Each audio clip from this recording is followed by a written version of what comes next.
हे भगवान, कितनी ज्यादा बर्फीली हवाएं चल रही हैं। अरे मेरा तो दम निकलने वाला है समझो। ऐसे मत कहिए बाबा, आपको कुछ नहीं होगा। आप ही तो हमारी हिम्मत हो। आपको देखकर हमें हिम्मत मिलती है। हमारे पति तो शहर में ही बेरोजगारी से जूझ रहे हैं, जिसकी वजह से वो हमें कुछ भी भेज नहीं पाते। ये हमारी ससुराल की पहली ठंड है जो इतनी निर्दयी है।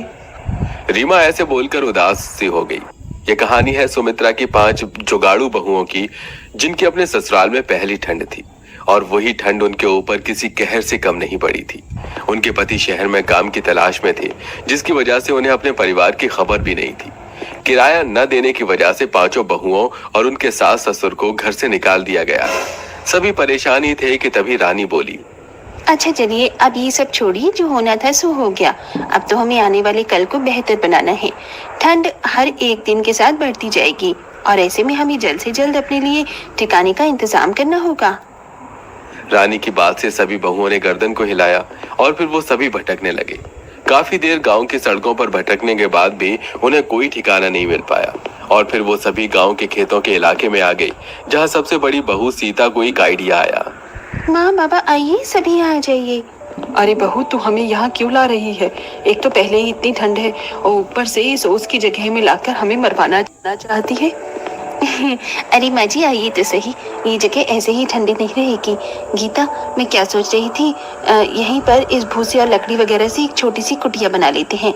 आसपास खेत ही खेत हैं, तो हम यहीं से खाने का भी जुगाड़ कर लेंगे, और जुगाड़ू घर में ही हमारा सर्दी से बचाव का बसेरा हो जाएगा।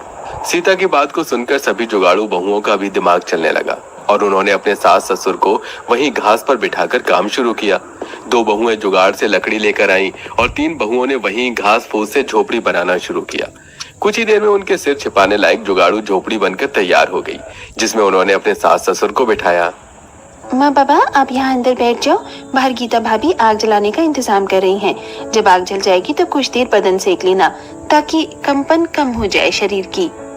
गीता ऐसे बोलकर बाहर आई और सीता ने उन्हीं लकड़ियों में से कुछ लकड़ियां बचाकर उन्हें जलाना शुरू किया, लेकिन ठंड की ओस की वजह से लकड़ियां जल नहीं रही थी।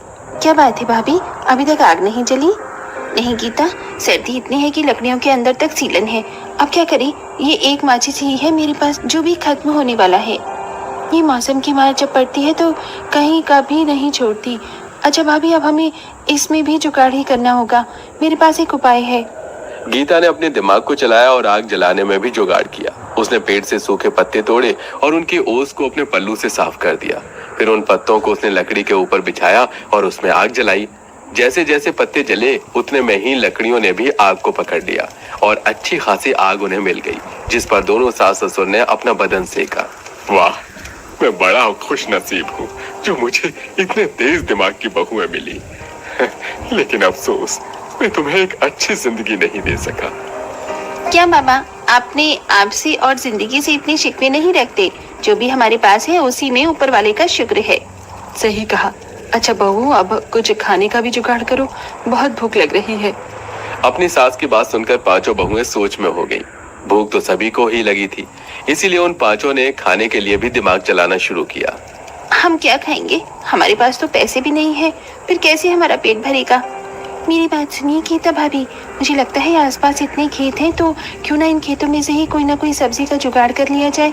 आग भी अभी जली हुई है, तो आप एक काम करो, आप ईंटों का चूल्हा बना लो और उसमें आग जला दो। वो तो ठीक है, लेकिन खाना बनाने को भी बर्तन भी तो चाहिए होगा ना। बर्तन कहाँ से आएगा? बर्तन को सोचकर भी 5 बहुएं सोच में पड़ गईं, और फिर रीमा बोली, मैं और रीमा भाभी बाजार चले जाते हैं, हो सकता है किसी बर्तन का जुगाड़ हो ही जाए। तब तक आप बाकी के काम करो। सभी बहुएं रीमा की बात पर भी राजी हो गई, और फिर सभी ने अलग अलग दिशा में निकलकर अपना अपना काम शुरू किया। गीता ने चूल्हा बनाकर उसे जला दिया, तो वहीं रानी और सीता ने आसपास के खेतों में से सब्जियां लेना शुरू किया, और रीमा और रेमा बाजार आ गई थी। निकल तो आए हैं, लेकिन बर्तन कहाँ मिलेगा? देखते हैं, कहीं ना कहीं से तो बात बन ही जाएगी। दोनों ने भटकना शुरू किया, लेकिन कहीं भी बात नहीं बन पाई। फिर एक जगह उन्हें एक गरीब सी औरत मिट्टी के बर्तन बेचती हुई दिखाई दी। वो एक बड़ी सी मिट्टी की हांडियों को फेंक रही थी कि तभी वहां रेमा और रीमा पहुंच गई। अरे अरे रुकिए, बड़ी थी रुकिए, आप ये क्या कर रही थी? इतना बड़ा अच्छा खासा बर्तन है, आप इसको क्यों फेंक रही थी? अरे वो ये देखो। बुढ़िया ने हांडी को घुमाया। वो एक तरफ से तो काफी अच्छी थी, लेकिन दूसरी तरफ से काफी ज्यादा टूटी हुई थी। अब इसको कौन ही खरीदेगा, और फिर मिट्टी भी पकी हुई है, तो मैं तो इसे फेंक ही रही थी। रुक जाओ अम्मा जी, इसे अगर आपकी इजाजत हो तो क्या हम ले जाएं? हमें वैसे भी बर्तन की जरूरत है तो। हाँ हाँ बच्चों, क्यों नहीं, ले जाओ। वैसे भी अगर ये किसी के काम आ जाए तो उससे अच्छी क्या बात होगी। बुढ़िया की बात सुनकर बहुएं खुश हो गईं और वो उससे वो बर्तन ले आई। वहीं सब्जियों और चूल्हे का भी जुगाड़ हो चुका था। रीमा और रेमा भी तेजी से वहां पहुंच गई। कहाँ थी? हम कब से इंतजार कर रहे थे, और ये टूटा हुआ बर्तन क्यों लाई हो? बिना पैसे के ये मिल गया, भगवान का शुक्र है, वरना हम तो खाली हाथ लौट रहे थे। लेकिन ये तो बहुत ज्यादा टूटा हुआ है रीमा, इसका फायदा भी क्या है? भाभी, हम इसके टूटे हुए हिस्से को केले के पत्ते लगा देंगे और हर बार खाना बनाने से पहले उसे बदल दिया करेंगे। इससे खाना भी बन जाएगा और कोई दिक्कत भी नहीं होगी। रीमा का जुगाड़ भी उन्हें पसंद आया। उनके पास में वही केले का भी पेड़ था। उन्होंने उसका पत्ता तोड़ लिया और उसे मोड़ मरोड़ कर उस जगह में लगा दिया। उन्होंने अपने पल्लू में से कत्तर तोड़कर उस पत्ते को बांधा भी था। उनकी हांडी इस जुगाड़ से खाना बनाने लायक हो गई और फिर उन्होंने सब्जियों को उबाल कर उन्हें खा लिया। अभी वो सभी खाना खाकर बस बैठे ही थे कि तभी खेत का मालिक आ गया। अरे कौन हो भाई तुम लोग, और मेरे खेत पर क्यों डेरा जमाया हुआ है? साहब माफ करना, ऐसे बिना इजाजत आने के लिए। परेशान लोग हैं, रहने को कोई बसेरा नहीं है। तो मेरा खेत फालतू है क्या? चलो निकलो यहाँ से। ऐसा न कहो साहब, हम तो मजबूर हैं। सर्दी इतनी हो रही है और कोई ठिकाना नहीं है। 2-4 दिन हमें यहाँ रहने दो, जब कहीं जुगाड़ हो जाएगा तो हम खुद ब खुद यहाँ से चले जाएंगे। अरे तुम लोग मुझे पागल समझते हो क्या? चल जाओ यहाँ से। सभी ने उससे काफी सिफारिश की, लेकिन वो आदमी नहीं माना।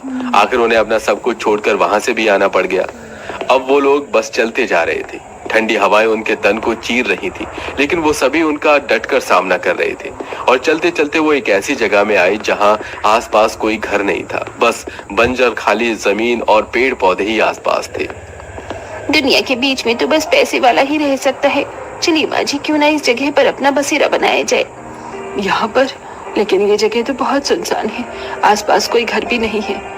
माँ जी, हमें घरों से लेना भी क्या है, वो तो सभी ठुकरा ही देते हैं। और वैसे भी जो लोग जमीन को बिस्तर और आसमान को चादर बनाकर सोते हैं, उन्हें इस सब से कोई फर्क नहीं पड़ता। अपनी बहू की बात सुनकर सुमित्रा की आंखें भर आईं। फिर क्या था, सभी बहुओं ने फिर उस जगह पर भी अपने रहने की झोपड़ी बनाई। ठंड से बचने के लिए उन्होंने इस बार बोरियों का इस्तेमाल किया। उस जगह पर एक फैक्ट्री का कचरा था, इसीलिए वहां बोरियां भी आसानी से मिल गई और अपने ओढ़ने को भी उन्होंने बोरी ही ले ली। अरे वाह, मेरी बहू तो बड़ी समझदार है, इतनी जल्दी घर भी बना दिया। लेकिन बहू, यहाँ तो खाने को भी कुछ नहीं मिलेगा, हम जिएंगे कैसे? माँ जी, हमने सोच लिया है, अब हम उनसे ही अपनी जिंदगी चलाएंगे जो हमारे पास हैं। हम मिट्टी की अंगीठी और बर्तन बनाकर बेचेंगे। बाजार में तो जो रखो वही बिक जाता है, और मिट्टी, पानी और हाथ की कला भी हमारी अपनी ही है। गुजर बसर करने के लिए कुछ तो करना पड़ेगा। अपनी बहुओं के इतने शातिर दिमाग पर सुमित्रा मुस्कुरा दी। बस फिर क्या था, सभी बहुएं रात के अंधेरे में ही आग जलाकर बर्तन और मिट्टी की अंगीठी बनाने लगी और उनके सूखने के बाद वो उन्हें बाजार में बेचने ले गईं। जो लोग उन्हीं की तरह गरीब थे, उन्हें ये मिट्टी के बर्तन काफी पसंद आए और उनसे उन्होंने वो खरीद लिए। अरे बच्ची, तुम ऐसे क्यों खड़ी हो? बहुत चेती लग रही है। अच्छा यहाँ आओ, ये लो। सीता ने उस बच्ची को अंगीठी दे दी। ये हम गरीबों का हीटर है, इसे जलाना तुम्हारी सर्दी उड़नछू हो जाएगी। सीता ने उस बच्ची की मदद करी। ऐसी अब वो बहुएं रोजाना बाजार में अपने बनाए बर्तन और अंगीठी बेचने जाती थी। उनकी अच्छाई की वजह से उनकी काफी अच्छी कमाई भी होने लगी थी। और कुछ ही दिनों में वो दिन भी आ गया जब उन्हें उस वीराने से छुटकारा मिला और वो एक किराए के घर में आ गई। लेकिन बहुओं ने इस काम को नहीं छोड़ा। ये किराए का घर उनकी एक बड़ी जीत थी। वो काम करती थी और मेहनत से किराया भरती थी, और पतियों ने भी शहर से वापसी लेकर पत्नियों के साथ उनकी मदद करवाना शुरू कर दिया और पूरा परिवार अब खुशी खुशी रहता था। ये वाली साड़ी काफी फीकी लग रही है। मैं दुल्हन की भाभी हूँ, सबकी नजर तो मुझ पर ही होनी चाहिए ना। और वैसे भी मेरी शादी के बाद मैं ये ससुराल की पहली शादी देख रही हूँ, तो मुझे सबसे ज्यादा अच्छा दिखना है। इनमें से तो मुझे कुछ भी खास लग ही नहीं रही है। प्राची अपने गहने, साड़ी सब ट्राई कर रही होती है कि तभी वहाँ प्राची की सास निर्मला आती है। अरे बहू, ये क्या कर रही है तू? तूने तो पूरा कमरा ही फैला रखा है। माँ जी, मैं तो नंद जी की शादी के लिए जो कपड़े लाई थी ना वही देख रही हूँ। नंद जी की शादी की हर रस्म में मुझे अलग अलग कपड़े पहनने हैं, क्योंकि मेरे लिए ये ससुराल की पहली शादी है ना। ओहो बहू, हम सबसे ज्यादा तो तू ही मुस्कान की शादी से खुश है। पर बहू, तू ये सब रहने दे और जल्दी से जाकर रसोई संभाल ले। कुछ देर में मुस्कान की होने वाली सास आ रही है, शादी को लेकर उन्हें कुछ जरूरी बात करनी है। लगता है माँ जी मैं ना कुछ ज्यादा एक्साइटेड हो गई हूँ। ठीक है, मैं जाती हूँ रसोई संभालने। कुछ देर बाद मुस्कान की होने वाली सास राधा अपनी नंद कल्पना के साथ आ जाती है। बहन जी, आपने आने में कितना समय लगा दिया, हम सब आपका कब से इंतजार कर रहे थे। अब क्या बताऊं मैं आपको, होने वाली समधन के घर आ रही थी तो ऐसे कैसे आ सकती थी। ये लीजिए कुछ मिठाई है, वैसे ये मेरी नंद कल्पना है। नमस्ते। सब लोग बैठते हैं और मुस्कान अपनी भाभी के साथ चाय नाश्ता लेकर आती है। नमस्ते मम्मी जी। नमस्ते बेटा। नमस्ते बुआ जी। खुश रहो बहू। बहन जी, शादी से जुड़ी सारी बातें तो हमारी फोन पर हो गई थी, पर एक जरूरी बात रह गई थी जो मैं आपसे पर्सनल मिलकर डिस्कस करना चाह रही थी। जी बोलिए ना। वो बहन जी, शादी में हमारी तरफ से तो आप ये लगा लीजिए कि 100 लोग तो होंगे ही, पर खाना हमें बाहर के हलवाई का बिल्कुल भी नहीं जचता है। तो हम यही उम्मीद कर रहे हैं कि खाने को लेकर लापरवाही ना हो। बहन जी, लापरवाही की तो बात ही नहीं है। आप मानोगी नहीं, लेकिन हमारे यहाँ कई पीढ़ियों से यही चलता आ रहा है कि कोई भी भोज हो या दावत शादी हो, खाना घर की बहू ही बनाती है। बस ये तो कोई चिंता की बात ही नहीं है, आपकी बहू सब कुछ अच्छे से संभाल ही लेगी। खाने में हम आइटम्स बता देते हैं, बहू लिखो। जी मैं अभी नोटपैड लाती हूँ। जी बोलिए। मीठा कम से कम 10 तरह का तो होना चाहिए, जैसे गुलाब जामुन, शाही टुकड़ा, रसमलाई, गाजर का हलवा, मूंग दाल का हलवा, और भी बहुत सी मिठाई होनी चाहिए। पकवान भी मटर पनीर, शाही पनीर, पुलाव, सोया चाप, दम आलू, मिक्स वेज, पूरियां, लगभग मिलाकर 30 तरह के तो कर ही देना। और नाश्ते के लिए चाट, पकौड़े, ये सब भी 20 तरह का, कुल मिलाकर लगभग 50 तरह का आइटम होना चाहिए। जी जी बिल्कुल हो जाएगा। पास खड़ी प्राची ये सब लिखते लिखते परेशान होती है और सब कुछ तय करने के बाद मुस्कान के ससुराल वाले चले जाते हैं। तब प्राची अपनी सास से कहती है, माँ जी ये सब क्या है? आपने मुस्कान के ससुराल वालों को हाँ क्यों किया? इतना सारा खाना मैं अकेले कैसे बनाऊंगी? सब लोग शादी में एंजॉय करेंगे और मैं। हाँ माँ, मुझे भी ये सही नहीं लग रहा है। बहू देख, अगर ये लोग नहीं कहते ना तो भी तुझे खाना बनाना पड़ता। और तू ये क्यों नहीं सोच रही, इतने सारे मेहमान आएंगे, सब तेरे खाने की वाहवाही करेंगे। बहू तेरी मदद के लिए 1-2 लोगों को बोल दूंगी, वो सब्जी वगैरह काटने में तेरी मदद कर ही देंगे। प्राची अपनी सास की बात मान लेती है और इसी बीच शादी की रस्म हल्दी मेहंदी शुरू हो जाती है। सब एंजॉय कर रहे होते हैं और प्राची काम में लगी थी।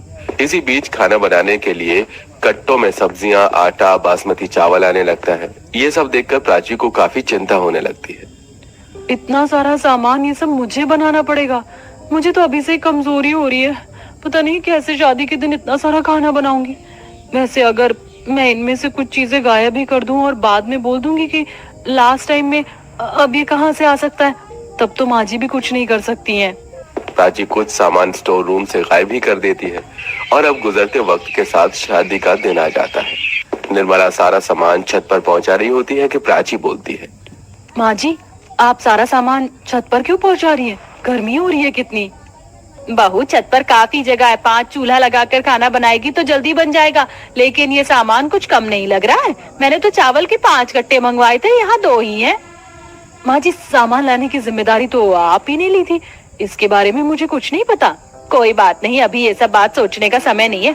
पड़ोस वाले घर में मैंने एक्स्ट्रा राशन रखवाया था, मैं वहां से मंगवा देती हूँ। और बहू तू तैयार हो जा, फिर खाना बनाना। तैयार होकर ही खाना बनाने बैठी हूँ, लोग आएंगे जाएंगे तो तुझे अच्छा दिखना है ना। ठीक है माँ जी। प्राची तैयार होकर छत पर जाती है और पहले पुलाव चढ़ाकर आटा लगाने बैठ जाती है। हे भगवान, मेरी कमर में इतना दर्द हो रहा है, कलाई भी टूटने को हो रही है। जल्दी से आटा लग जाए, बस मेरी कमर सीधी करूं सबसे पहले। प्राची आटा लगाकर खड़ी ही होती है कि तभी प्राची का देवर पूरब आता है। भाभी ये क्या, आपने तो कुछ भी नहीं किया। मैं बता रही हूँ देवर जी, मैं मजाक के मूड में नहीं हूँ। यहाँ आपको ये पुलाव चढ़े हुए और इतना सब आटा लगा हुआ नहीं दिख रहा है क्या? भाभी मैं मजाक नहीं कर रहा हूँ। अरे बारात आ गई है, सबको नाश्ता चाहिए। शरबत पकौड़े तैयार नहीं हुए क्या? ओहो, ये तो मेरे दिमाग से निकल ही गया। देवर जी आप सबको कोई गेम में लगाओ, मैं जल्दी से नाश्ता बना देती हूँ। दोनों लड़कियां शरबत बनाती हैं और प्राची जल्दी से बेसन घोलती है और पकौड़े बनाने लगती है। वो पसीने से तरबतर हो चुकी थी। हाँ ये गर्मी, ऊपर से मैंने इतनी महंगी साड़ी पहन रखी है चमचम वाली। कुछ पकौड़े तो हो गए, इन्हें लेकर जाती हूँ पहले नीचे। प्राची कुछ पकौड़े लेकर नीचे जाती है जहाँ सब लोग एंजॉय कर रहे थे। मैं तो घर की बहुरिया से घर की रसोईया बन गई हूँ। यहाँ सब लोग एसी में बैठकर शादी एंजॉय कर रहे हैं और मैं पकौड़े तल रही हूँ। बहू तू इतना धीरे धीरे काम क्यों कर रही है? सब लोग इतनी देर से नाश्ते का इंतजार कर रहे थे। जा जल्दी जाकर और पकौड़े बनाओ और बाकी आइटम भी। प्राची नीचे कुछ देर भी नहीं रुक पाती है और वापस ऊपर जाकर पकौड़े बनाने के बाद मिठाइयाँ बनाने लग जाती है। रसमलाई, शाही टुकड़ा, गुलाब जामुन जैसे आइटम बड़े पतीले में तैयार कर देती है और चाय बनाती है। और अब सब्जी करने के बाद वो सब्जी बनाने लग जाती है, पर सब्जी का मसाला प्राची की नाक में चला जाता है। ये क्या हो रहा है मेरे साथ? इस सब्जी में मिर्ची मिला देती हूँ। वैसे सब पनीर की सब्जी खाना ज्यादा पसंद करते हैं। ये खाने के बाद सब पानी पियेंगे और पेट पानी से ही भर जाएगा। अब ये आखिरी रास्ता बचा है प्राची तेरे लिए तो। प्राची वो सब्जियां बनाने के बाद आराम से बैठ जाती है और तभी वहाँ निर्मला आकर कहती है, बहू यहाँ तू आराम कर रही है और वहाँ दम आलू की सब्जी कम पड़ गई है। पहली बार ऐसा किसी शादी में हुआ होगा कि कोई भी पनीर की सब्जी ना खाकर दम आलू खा रहा है। सबको तेरे हाथ की दम आलू की सब्जी बहुत पसंद आई है, कम भी पड़ गई है दम आलू की सब्जी। चल जल्दी से बना और दम आलू। क्या किसी ने भी पनीर की सब्जी खाई नहीं? बहू जब सबको पसंद ही दम आलू आया है तो पनीर क्यों ही कोई खाएगा? पूरा का पूरा वैसा ही बचा हुआ है। पर सबको मिठाई बहुत पसंद आई और पुलाव भी। ये सुन प्राची खुश होती है, पर उसे दोबारा से दम आलू बनाना पड़ जाता है और बनते ही वो सब्जी नीचे भेज देती है और पूरियां तलने लगती है। कुछ देर बाद सास आती है। अरे बहू जल्दी जल्दी पूरियां तल, नीचे खत्म हो गई है। मैं ये पूरियां लेकर जाती हूँ जब तक। माँ जी आप एक बार में क्यों नहीं बता देती? कभी कुछ खत्म हो रहा है, कभी कुछ। 100 मेहमान बुलाए हैं शादी में और उनके लिए खाना पकाने वाली मैं अकेली हूँ। रोबोट नहीं हूँ, इंसान हूँ। अपने हिसाब से करूंगी ना काम। और आप सबको इतना जल्दी है तो मेरे साथ और 10 लोग लगवाते, पर नहीं, यहाँ तो बहू से ही खाना बनवाया जाता है। कितने अरमान थे मेरे ससुराल की पहली शादी में, ये करूंगी वो करूंगी, पर मैं तो बावर्ची बन गई। बहू चल तू रो मत, मैं तेरी मदद करवाती हूँ। चल तू तल, मैं बेलती हूँ पूरियां। नहीं माँ जी आप रहने दो, आप मुस्कान के पास जाओ। इतना कर लिया है, बाकी भी कर लूंगी। प्राची वहाँ से अपनी सास को भेज देती है और पूरियां बनाने लग जाती है। फिर सब लोग बड़े मजे से खाना खा लेते हैं और प्राची को छत पर ही सुबह भी हो जाती है। तभी मुस्कान रोते हुए आती है। भाभी आप तो मुझे पूरी शादी में कहीं दिखी ही नहीं। अब मैं इस घर से जा रही हूँ, मुझे आपकी बहुत याद आएगी।